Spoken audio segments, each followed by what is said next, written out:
Welcome everyone. My name's Sue Elson. This is LinkedIn for Human Resources or HR professionals.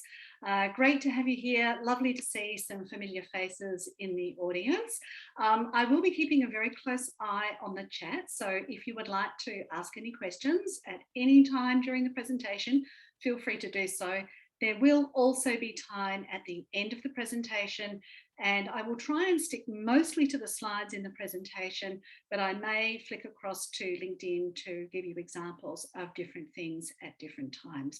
As I said, my great pleasure to be here, and thank you for joining us, whether that be live in person or on the recording a little bit later. I'll be focusing on the top 10 techniques for HR professionals, first of all, and then I will look more specifically at some of the ways you can use LinkedIn for your role as an HR professional.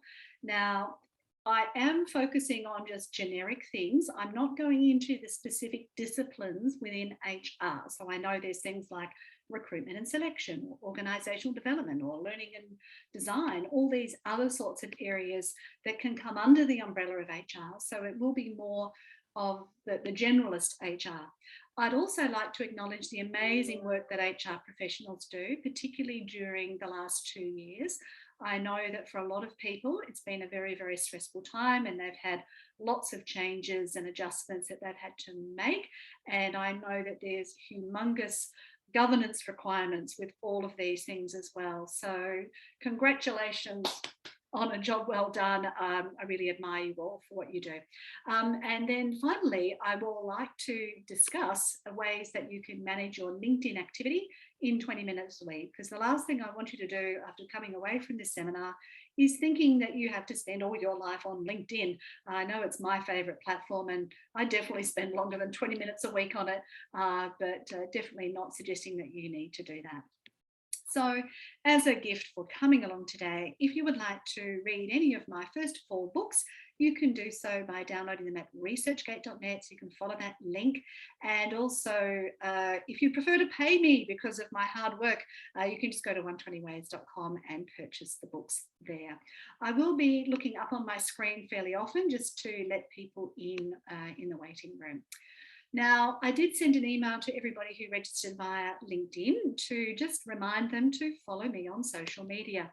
Now, I'm not a mad keen poster. I would never post more than 3 times a week, and that's on a very busy week.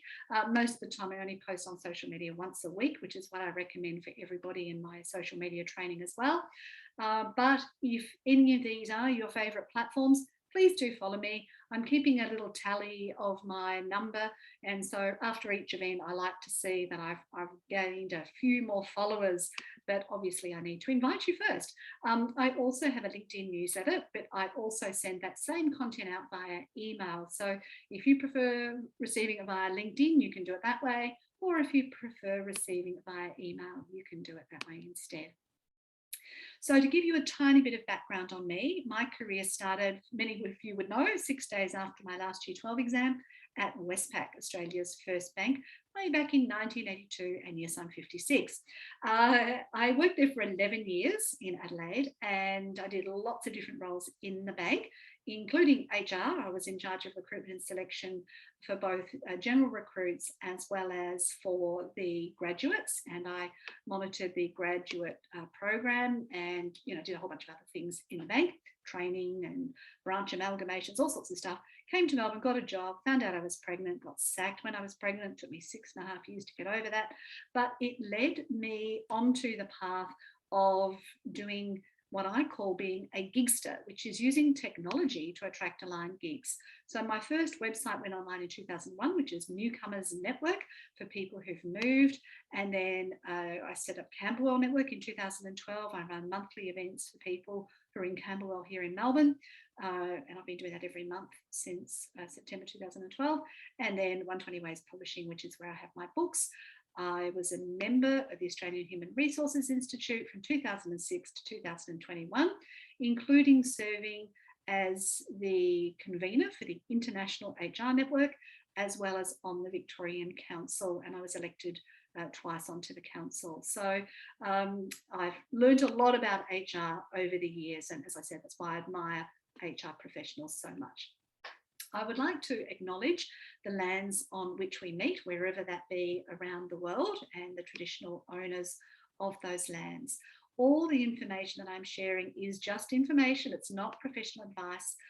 It's not designed necessarily for your personal circumstances, but feel free to contact me if you would like anything more specific.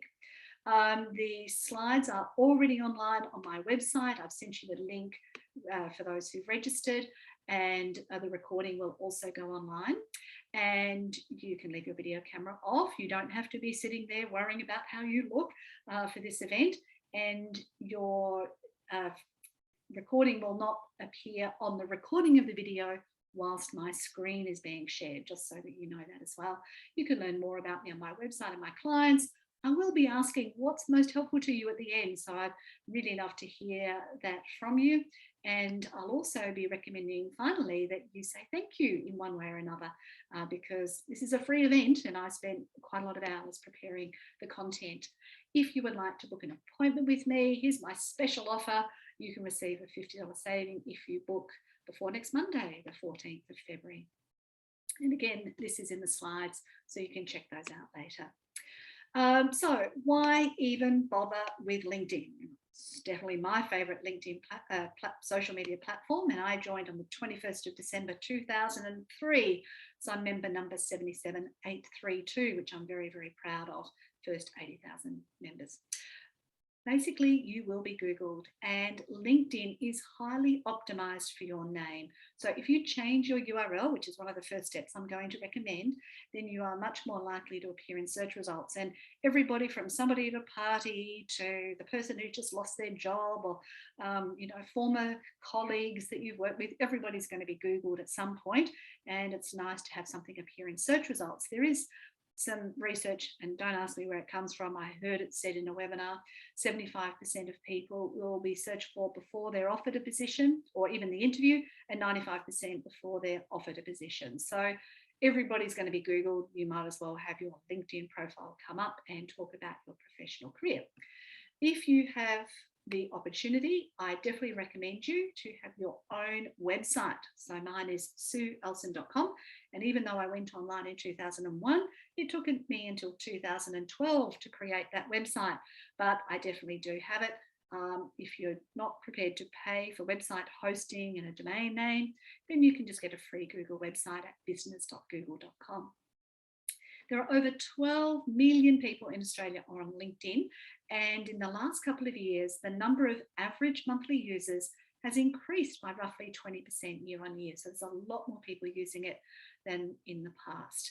And I believe the most successful way to keep yourself in work and earning a living is to have a network. And obviously you can create that network on LinkedIn. And I'm going to recommend that from now on you connect with everyone you meet on LinkedIn. That includes personally and professionally. I spoke to my accountant. He said, Sue, you need to earn more money before the 30th of June. And I contacted 3 members of my network and said, my accountant says I need to earn more money before the end of June. And one client paid me $5,500 upfront, another $2,200, and another $750. I didn't give them those figures. They automatically paid me that money. And, I didn't need it because of dire personal circumstances, but it was nice to know that I could call on my network and they were there to help. So please never underestimate the value of your network and keep in touch with those VIP people that, can watch out for you if something should ever happen. Now, let's get right into the top 10 techniques for HR professionals. And if you think you already know a lot about LinkedIn, I invite you to say, yes, I've done 10 out of 10 if you have. So the first one is the customized URL.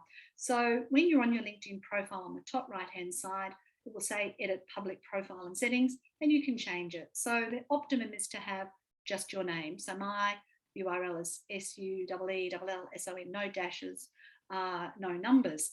But if you need to, you can put a dash, not an underscore. You can put numbers. You could put your post-nominals. I have a Bachelor of Business. I could put BUS at the end. But if you customize your URL, what that will do is it will optimize your name in search results. If you leave it as just first name dash last name and a whole bunch of numbers and letters, which is what LinkedIn gives you, then it will not optimize your name in search results. It's going to look way better on your business card, on your email signature, on your phone messages, whatever. So please make sure you customize your URL.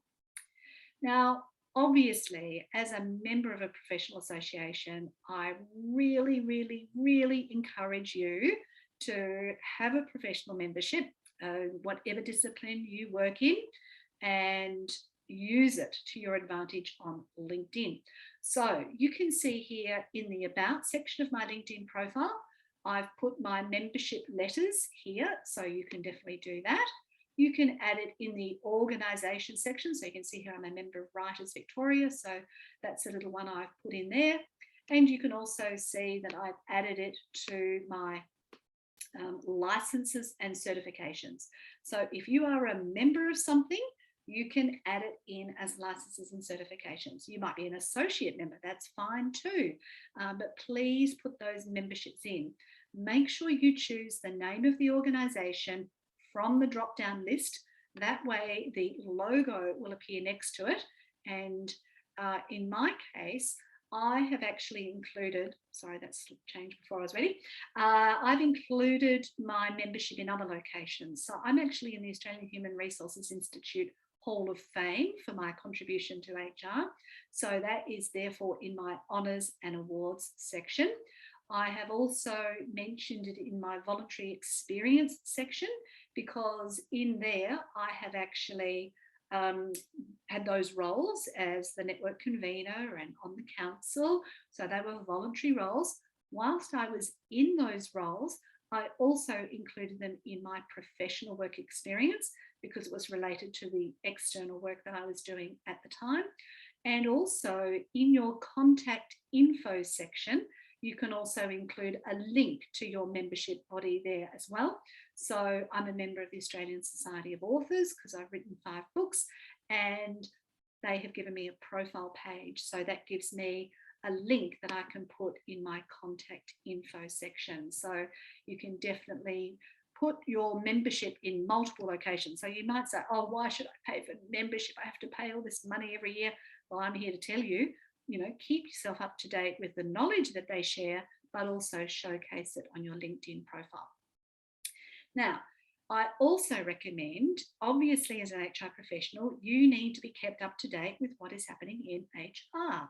So I encourage you to follow particular company pages.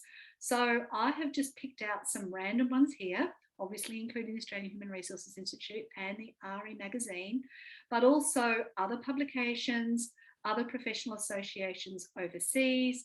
And, if there's any others that you recommend people follow, please feel free to add those in the chat. So by following these organisations, you're telling LinkedIn that you're interested in the topic. You can also follow hashtags if you want to do that. But it lets everybody know that that's the content you want to see in your news feed. Otherwise, you could be connected to your friend who's an engineer and find out about buildings, which is not necessarily what you're interested in. So please make sure you follow these. You do not have to be a professional member to follow those LinkedIn company profiles on LinkedIn. Now, you can also join some groups. And here you can see a couple of different search queries I've done. So if you go to the top of your LinkedIn profile, you'll see a search box. And you can see on this one on the left, I've typed in HR, and after I typed in HR, there was all these little choices that came across the screen: people, companies, groups, etc., schools. So I've chosen the groups one, and just by putting in the keyword HR and selecting groups, all these groups that have HR in their title have appeared in my search results. So I can visit those groups, look at what they do, and decide if I would like to join them. Now, interestingly, the RE discussion group, I think, has over 68,000 members, which is a lot of people. So sometimes people ask their HR related questions in there. Then there's a different group called the RE Members Lounge, which I also encourage you, if you are an RE member, to join that group. But you can also see that within the company RE, there are multiple other groups related to your HR specialties. So you can see there's the Young Professionals Network, the International HR, Learning and Development, Attraction, Recruitment and Retention. So if you have a particular discipline that you're a part of, you can join those specific groups. And sometimes they also mention their upcoming events and other things that you can do in those locations. So consider joining LinkedIn groups. Now, I realize that a lot of LinkedIn groups are not as active or as useful as Facebook groups, but you never know, it could be where you get some really great professional knowledge sharing by getting involved. Now, the other thing is you can connect with your specialties either as companies or as other professional associations. So for instance, if you're in recruitment and selection as part of your HR role, you could consider following the Recruitment and Consulting Services Association of Australia. Now, I know I'm focusing mostly on Australian organisations here, but there would be similar organisations in other countries. I've actually been a member of the Institute of Managers and Leaders for a number of years. And if you were looking for board positions in the future or senior leadership roles, you may have done the Company Directors course. So you could follow the Australian Institute of Company Directors, but you can also follow LinkedIn influencers. Now, these are people hand-selected by LinkedIn as great contributors on their topics. And there was originally only 300 and there weren't going to be any more, but I checked LinkedIn Help yesterday and they say there's now over 500 of them. But these people have a little LinkedIn icon next to their name and they're known as thought leaders on particular topics. So a lot of them talk more about leadership rather than specifically HR, but you could do some research and see, who else you might like to follow. There are also people, even within the industry, within your own country, who might be known as leading experts or academics in the area of HR, and you might like to follow some of their LinkedIn profiles as well. And this is going to obviously help you keep in touch with all the latest and greatest things. There is a new feature on LinkedIn called LinkedIn Newsletters, and you can see a directory of all the newsletters that you can subscribe to for free at that link there. I, as I said earlier, have a LinkedIn newsletter called Sue Elson Shares, and that is on the list as well, as in those list of links that I gave you a little bit earlier. I really encourage you to share your story on LinkedIn. How many times have we said, I'm sick of telling everybody what happened in my past? Well, if you put it on your LinkedIn profile, you don't have to keep repeating it. And you can reflect on your achievements. Please add them in. And there's an article here I've written on LinkedIn for women. It's actually LinkedIn for anybody, but I thought I'd get more Google search results if I wrote it for women. And I was doing a presentation to a girls' school, so I wanted to focus on some of the issues that women face being online. So I've incorporated some extra tips, more specifically related to women. There's also a headline formula. So the headline is the #1 spot. So if you're currently looking for work, you need to make sure your headline is superb. So my formula is to start off with a label. So my label is Independent LinkedIn Specialist. So every time somebody sees me in the newsfeed, that's the information they see. But after that, I include additional keywords as to what I would like to be found for. So let's say you're a student, you could say you're an aspiring human resources professional, and then you'll come up in HR results. But you might also then talk to recruitment, selection, or any of those other specialties that are part of it. Or you might say you're a generalist, HR generalist. All of those things can be included. And then at the end of all those keywords, I then recommend that you include something personal about you. And I've mentioned that I dance. Now, think Kath and Kim, terrible dancing. It's not fabulous. It's barefoot, do what you like stuff. But it shows that I'm active, and I've put a little emoji at the end. So it means that I don't take myself too seriously, but B, it gives people something to talk to me about. Ironically, I've actually been found in search results for dancer. I haven't been asked to dance anywhere though, thank goodness. And also, I definitely encourage you to talk about your achievements. It is not bragging to talk about what you have done. If you said you are better than everybody else and it was the most outstanding, best as ever seen, then yes, that could come across as bragging. But if you just say, I did X, I did Y, I did Z, that is not bragging. And I feel it's extremely important that you share that information so that when people look at your LinkedIn profile, they can say, well, if this person did that in the past, there's a pretty good chance they might be able to do that again in the future. And don't forget to have an equal, roughly, number of recommendations, both given and received. These are like 24-hour reference checks available to you. The next thing is to adjust any relevant settings. Now, there is a truckload of settings you can change on LinkedIn, and I suggest you get a nice drink and, a good half hour to read through all the options. But the ones that are most important are to turn off people also viewed. So what this means is when somebody looks at your LinkedIn profile, it doesn't say people who looked at Sue also looked at Mary, Joan, Roger, whoever else. It just says, my details. So you change that setting, and there's the link for that as well. The next one is to turn off autoplay videos because that'll use up a lot of data if you're out on your mobile phone. The next one is you might like to change your profile visibility. So when you click on that link, it will bring up this screen over here, profile viewing options. And I like to leave myself turned on. So if I visit someone's profile, they'll be able to see that I looked at them. But there might be times when you need to look at someone's LinkedIn profile and you do not want them to know that you looked at their LinkedIn profile. So you can turn yourself to anonymous and then go and look at them, and they will never know that you looked at them. Now, there has been some debate about whether you can check people's online presence before the hiring process, but I'm not just talking about that. I'm talking about anyone you might choose to look at in your personal life, professional life, just doing some research on finding a mentor, whatever it is. I just want you to know that that option is available, but you need to turn yourself anonymous first. The reason I like to leave myself turned on is if I look at someone, there's a 30% chance they'll then look back at me, which could be very helpful for me as well. And the next feature is something that's relatively new. It's called LinkedIn Creator Mode. So if you're the type of person who loves sharing information, like you get great articles and you put them in LinkedIn and you share them with everybody, what you could actually do is say, well, I'd like to be called a creator.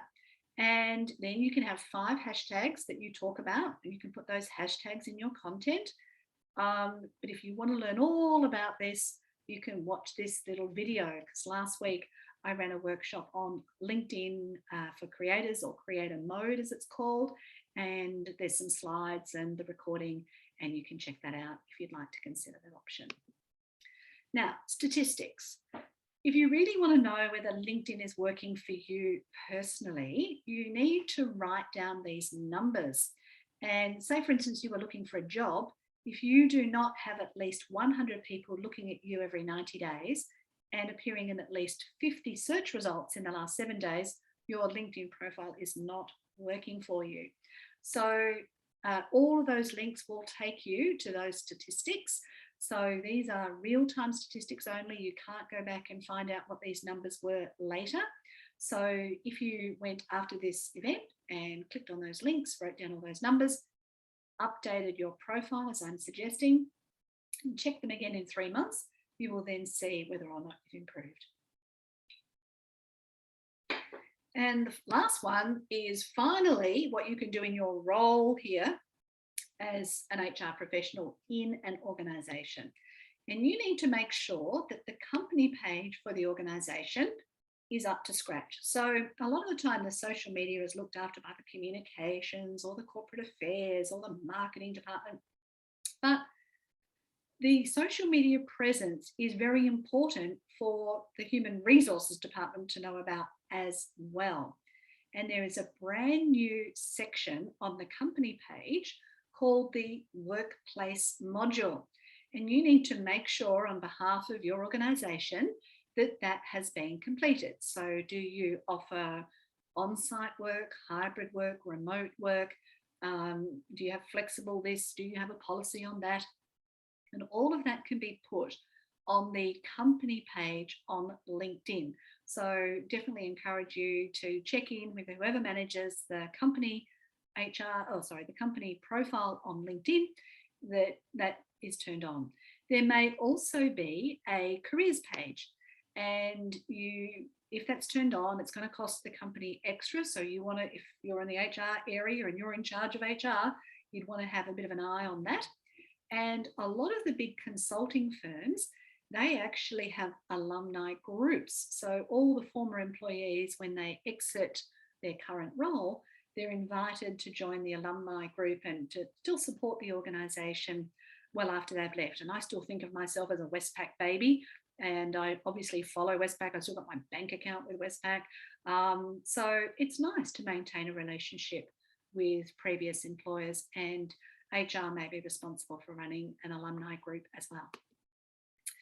Now, the next part of this, and remember, you can add your questions in the chat, or you can just unmute and interrupt me. I'm more than happy to answer any questions as we go through. And I trust you can all hear me because you're still on the call. Okay, 10 ways to use LinkedIn for HR purposes. That's a picture of me back in the 1980s at Westpac, wearing the Westpac uniform.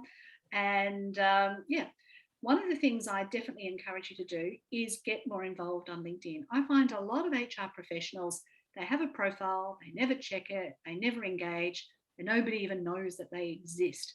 Now, if you want to position at the board table or be well recognized by your colleagues or for your managers to take notice of what you're doing, the easiest and simplest way to do that is to engage with the LinkedIn newsfeed. And that means liking stuff that people share. Now, if it's something, inappropriate, I wouldn't suggest you like, comment, or share that.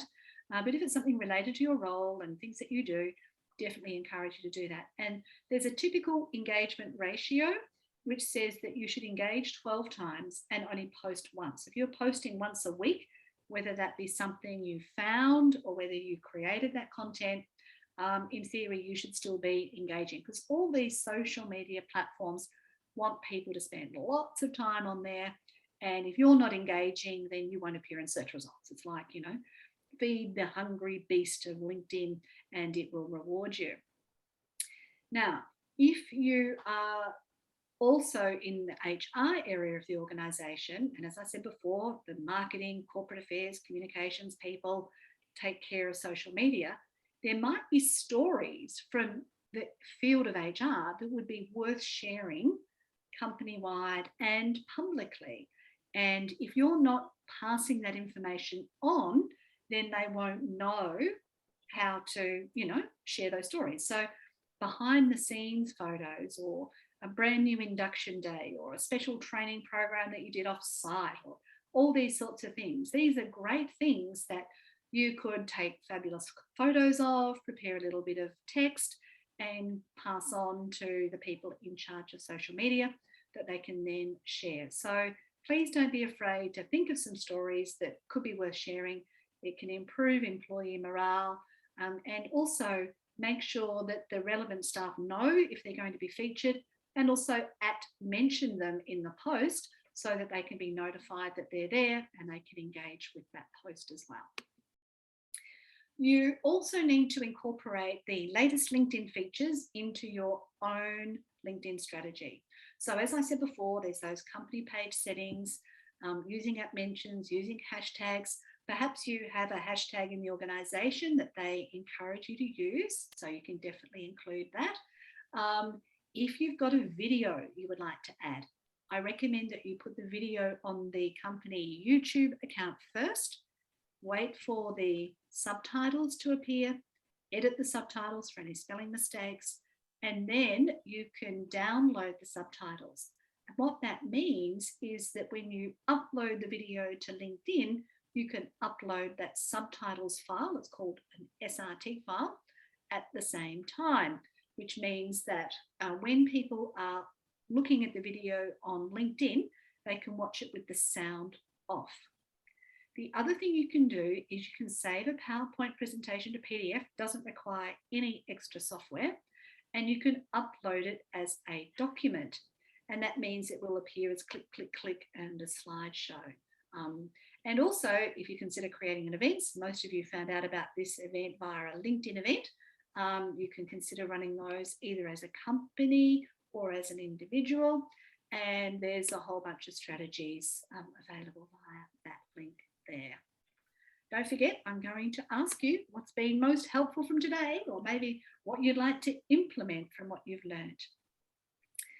Now, I said earlier about adding connections whenever you meet. Now, that there is a screenshot. So if you put your phone up to the screen now, if you have the LinkedIn app, what you will need to do is press in the LinkedIn search box at the top of the screen.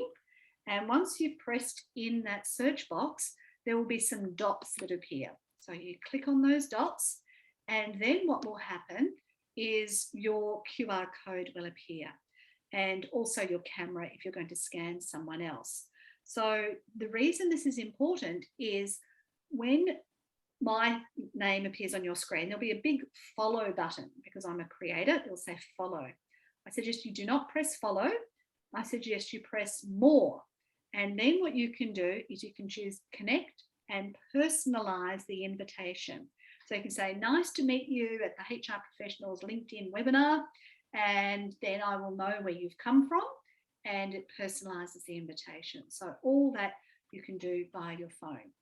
I've got a comment here. Most companies have strict social media policies. What advice you can offer on balancing compliance with active engagement on social media? Okay, so I do mention this a little bit later, and it is really, really important that everybody in the organisation understands what the social media policy is when they join the organisation. But I also believe it should be reviewed every year. So one of the companies I'm about to do some work for is they've recently readjusted their entire social media policy, because in the past they didn't want employees saying anything, and now they do. So it needs to be reviewed approximately every 12 months. And for the most part, a lot of people will not engage on social media. So if they are going to engage, you do need to set some policies. Now, a LinkedIn profile belongs to an individual. It does not belong to the organisation. One law firm I went to said that if you join our law firm, you have to delete your LinkedIn account, which is outrageous. But yes, definitely encourage you to incorporate LinkedIn in the social media policy. Incorporate things like how we would like you to update your profile, suggestions we would like you to consider. So for instance, you might invite your employees to put the company banner on the top of their LinkedIn profile. It's not a requirement, but you might like to invite them to. You might like to invite them to include the company website link in the contact info. You might like them to feature a YouTube video on their LinkedIn profiles. There's all these options. You might want them to describe their role a particular way. All these things need to be outlined. Now, in terms of complying and monitoring and making sure everybody does it, obviously the only way you'd be able to do that is if you had each person's LinkedIn profile on their record in your organisation and you manually checked it. Now, once they've left an organisation on the out path, they should be advised how soon they should update their LinkedIn profile, saying they've left the organisation. There's a regional TAFE college in Victoria that has a lot of people who say they're still working there when they're not. So that's, again, very hard to track and monitor. But if you're told that in the exit interview, then it's more likely to happen. You might also want to suggest whether or not their email address needs to be removed from their LinkedIn profile as well. So there's lots of little bits and bobs you could potentially include in the social media policy. Let me know if there's any further information you'd like on that. There's one person with their microphone unmuted called Zoom user. Did you have a question? No? Okay. So the next thing that I encourage you to do personally is to update your own LinkedIn profile. Lots of things change over time, and there might be new sections on LinkedIn like this creator mode or the providing services option.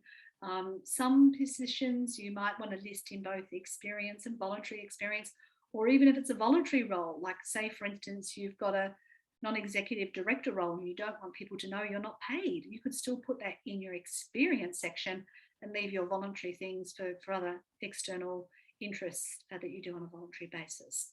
You can also download a copy of your data, and I'll show you the link for that shortly. And remember to just keep connected with people. If there's somebody you've met and you've forgotten to connect with them, now might be the time to re-establish that relationship. The next thing you can do is, as an employee, you can support your employer. So you can look at the company page of your employer and engage with the content. And when you actually list your employer, this screenshot was from my last webinar for journalists, working at the Daily Mail, make sure you select it from the drop-down box, because if you don't select it, the company logo will not appear there. So obviously, if it's a smaller enterprise, make sure they have a company page with a logo on it, but also there's this link here which gives you some other suggestions on how you as an employee can support your enterprise. And I love supporting whoever I work for. I list my clients on my website. I write Google reviews for them when I can. I share their social media stuff in my news feed. I think it's fantastic that somebody's willing to pay me, so I'm happy to support them. You do need to abide by any social media policies that are currently in place. And when I was at Westpac, we were not allowed to write recommendations because Mary worked here from day A to day B, but that's it. There was no other reference to Mary's performance.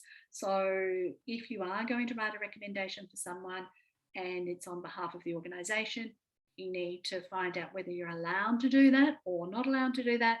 And if you're just focusing on the personal aspect, then I guess it's most likely to be okay. But you might want to just check any social media policies. Most people don't even know where to find it. It's buried deep in an intranet somewhere. But please seek that out and find out if there's any specific instructions for you to follow.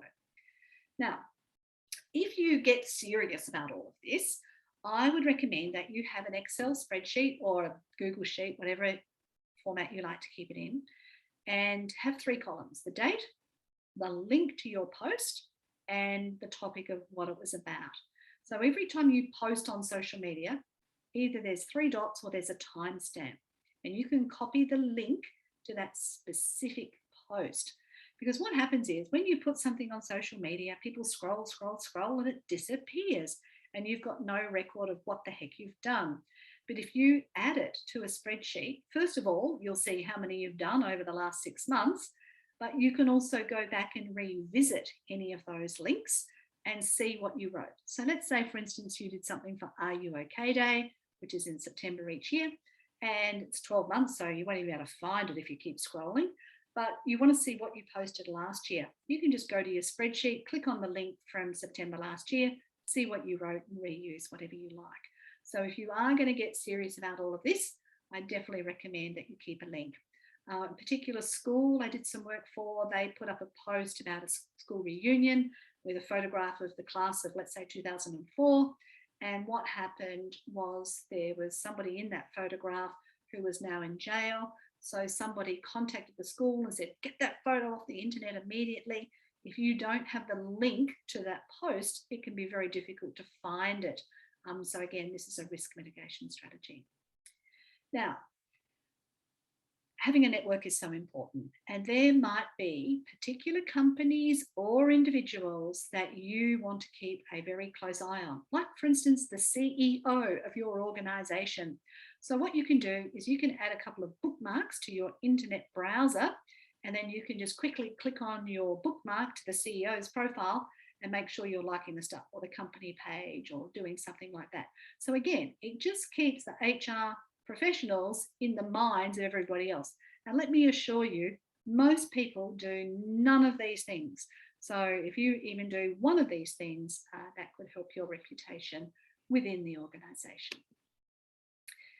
If you are going to get involved more actively on LinkedIn, the best way is to be consistent. So even if you do what I'm about to suggest, log on once, 20 minutes a week, being consistent is really, really important.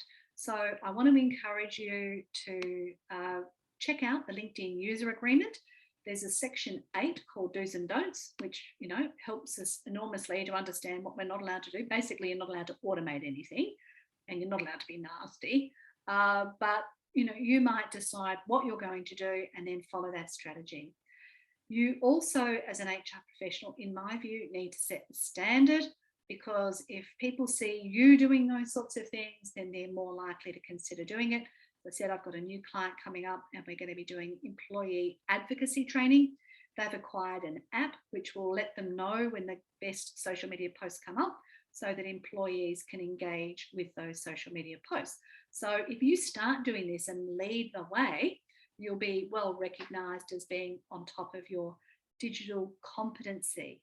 Digital literacy means you have a LinkedIn profile, but digital competency means you're starting to do some of these things as well. As I said at the beginning, hiring, jobs, L&D, attraction, recruitment, retention, those are all other specific areas. I'm just focusing on general HR, and there's a link to the LinkedIn user agreement. So how can you do all this amazing stuff in 20 minutes a week? Let me suggest, first of all, that if you're going to update your LinkedIn profile, and you are welcome to stalk me as many times as you like to borrow ideas off of me, I'll be excited to do it. Yeah, update your profile. That could take a little bit longer, several hours, but then afterwards, this stuff should only take 20 minutes a week. Now, I've got another question from Ashley. When listing your employment, do you recommend summarising with the most senior recent role for your jobs, or listing every role you've had in the company, or you've had multiple roles and been promoted? Okay, Ashley, this all depends on the timeline. So my role at Westpac was for 11 years. Now, if I wanted to get back into banking, I would list every one of those roles I had at the bank separately, even though it was ancient history. But because it is ancient history, as in pre-1994, I have summarised all of those roles into one. After that, I did a whole bunch of things. I studied, I brought up my children, I had contract work, I did temporary work, I did a whole bunch of things for 6 years before I set up my Newcomers Network. So I grouped that information together. But then as we get to more recent times, I've had some specific roles that are really related to what I want to do, which I'm moving towards a writing career. I want to be just doing writing a lot more rather than other things. Not to say I'm there yet, and I still love the consulting because it informs my writing, but I want the writing to be the larger component in the future. So now what I'm doing is focusing on more of the writing roles and putting those in. So it really depends on your overall purpose. And I would not worry about having a lengthy LinkedIn profile with too much information, because if your goal is to get a new job, you want to tell as much of that story as possible so that you're more likely to appear in search results. So there's a philosophy I have online, which is if you don't tell, you can't sell. So if you don't tell people you've done 16 different roles in an organization, how on earth are they supposed to know that you did that? And if they don't know that until the interview, it's kind of too late. They should have known that before so that they could see you as a better quality candidate. So I hope that helps. What is the best way to address a career gap due to raising children? Excellent question.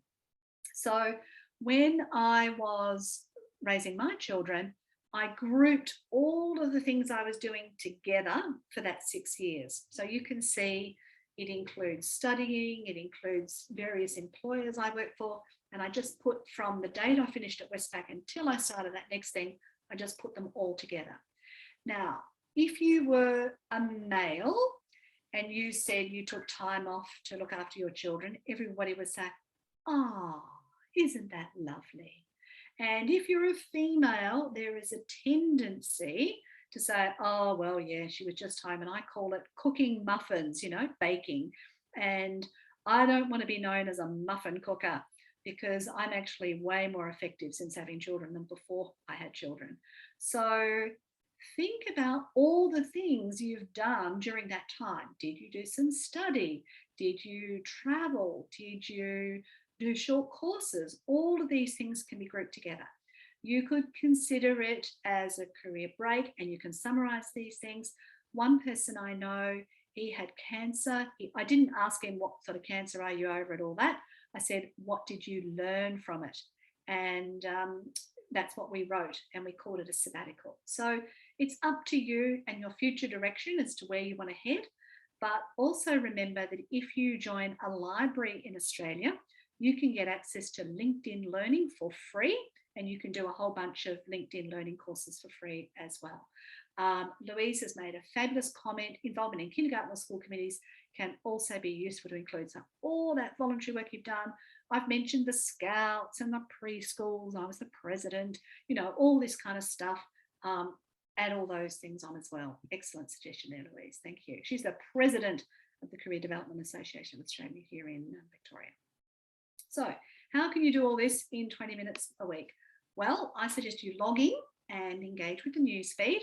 So, you know, don't like pictures of dogs, otherwise you're going to see a lot of dog pictures. I know there shouldn't be too many dog pictures on LinkedIn, but, you know, I accidentally liked something once and I ended up with a lot of that stuff afterwards. So just log in and engage with what's relevant for you. Look at your notifications and make sure you read anything or follow up on anything that's relevant. Look at your connection requests, see who's invited you to connect. Now you could say, oh my goodness, because I'm the HR manager, every random job applicant wants to connect with me. You can make a decision as to whether or not you would like to connect with those people or not. If they are not likely to be a future employee and have no relevance to your career, you can choose ignore, no problem at all. But perhaps they could be a good ally and they might be a colleague in HR. That would be fantastic and worth connecting with. Visit and engage with those bookmarked profiles of your CEO, the company, whatever it is, whoever else you want to keep in touch with, because sometimes even though you love someone a lot, you don't see their stuff in the news feed, so you need to bookmark them. You can also edit or update your own profile or settings just to check and see if anything's changed. Put an item in the news feed that you prepared earlier. It could be something you found on a different website or part of your professional membership that you share, or it could be something you create. And you can check out your statistics and decide, you know, what am I going to do next week? If you would like to be kept up to date with more LinkedIn tips, as I said before, subscribe to that LinkedIn Shares news or Sue Elson Shares newsletter. A great LinkedIn analytics tool with a free plan is Inlytics.io. Okay, thank you, Con.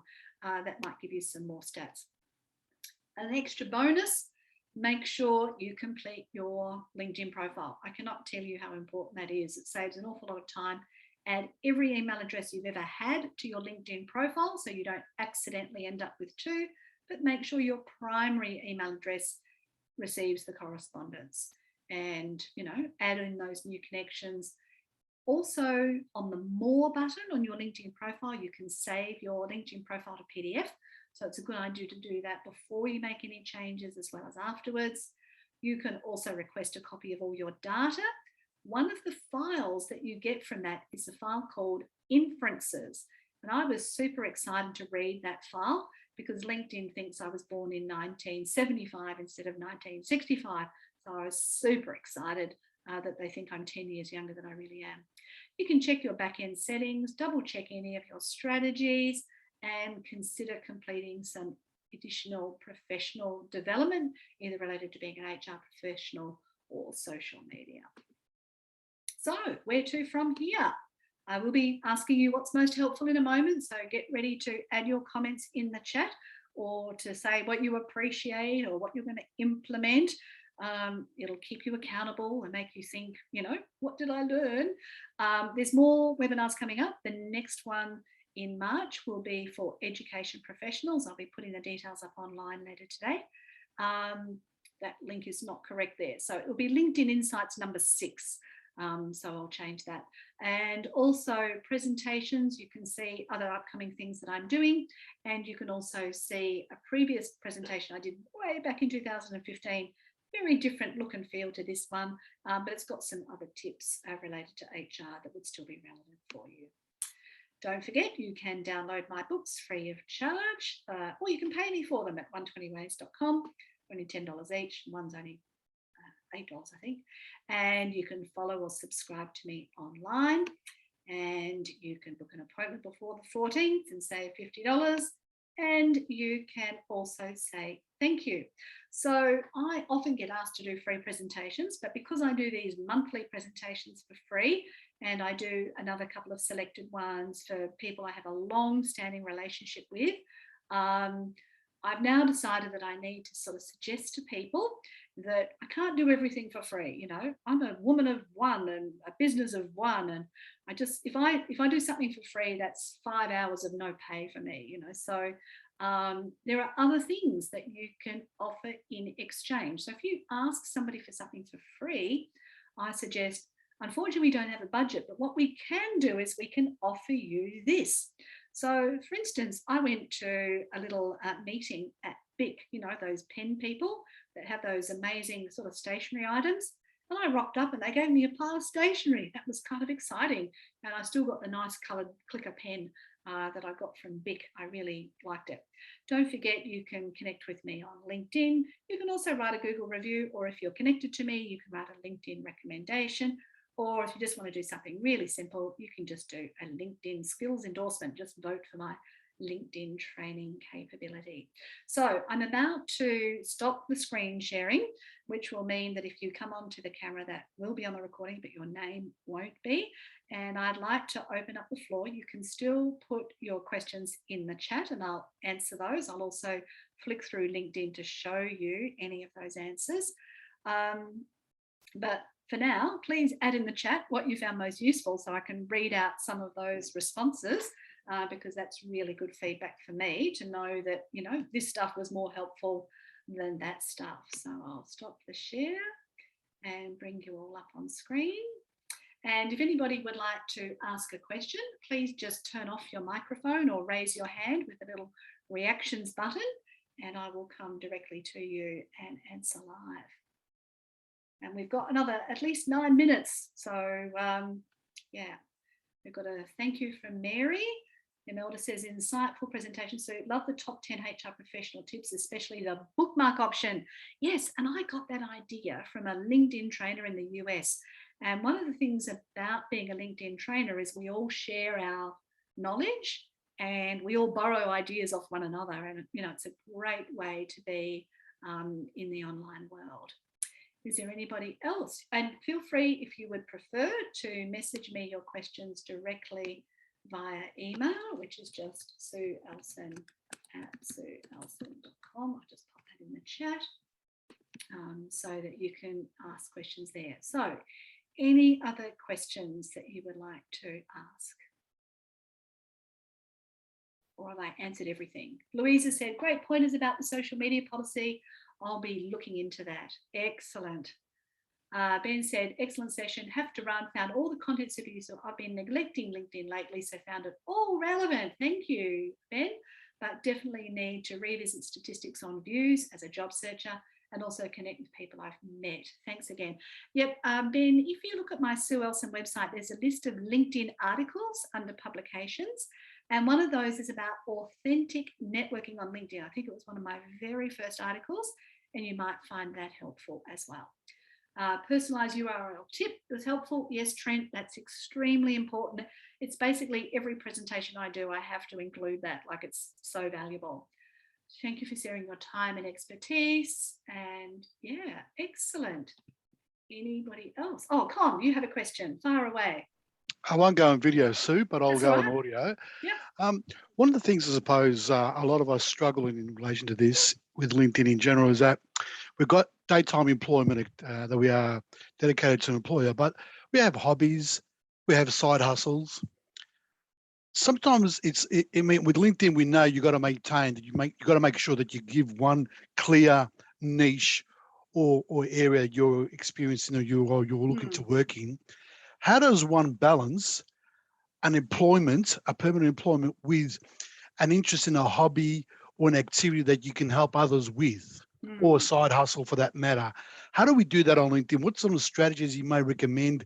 I know you can do it via a company page, maybe set up a company page and do it that way, but is there anything else you recommend in relation to making sure your profile depicts who you are in all those areas? Yeah, well, obviously I do a lot of different things. So I teach for the Social Media College as well as for the Centre for Adult Education. I'm doing the writing. I have my own social enterprises.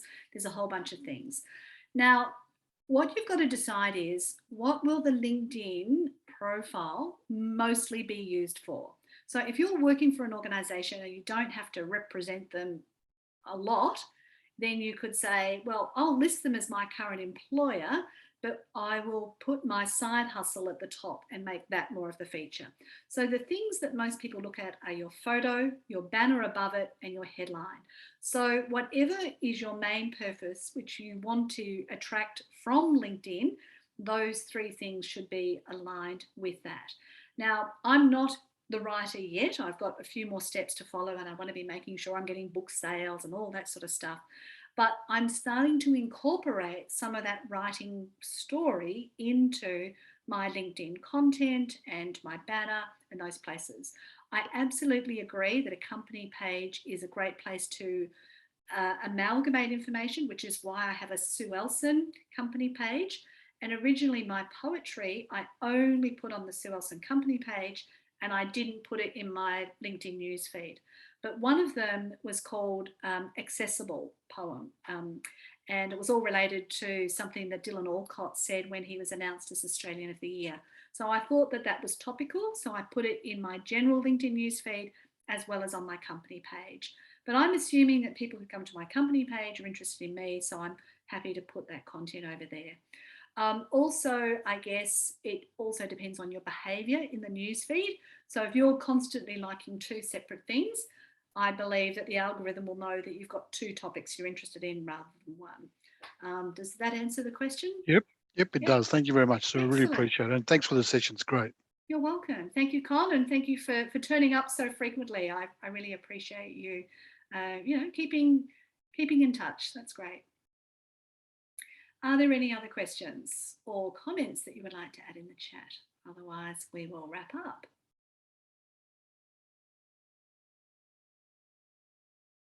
Feel free to just either unmute or put your hand up. Okay, all right, well, I think that will end the official part. What I'll do is I'll stop the recording and turn the recording off so that if you'd like to ask any other questions without the recording being on, you can do that. So I'll say farewell to the people who are watching the recording. So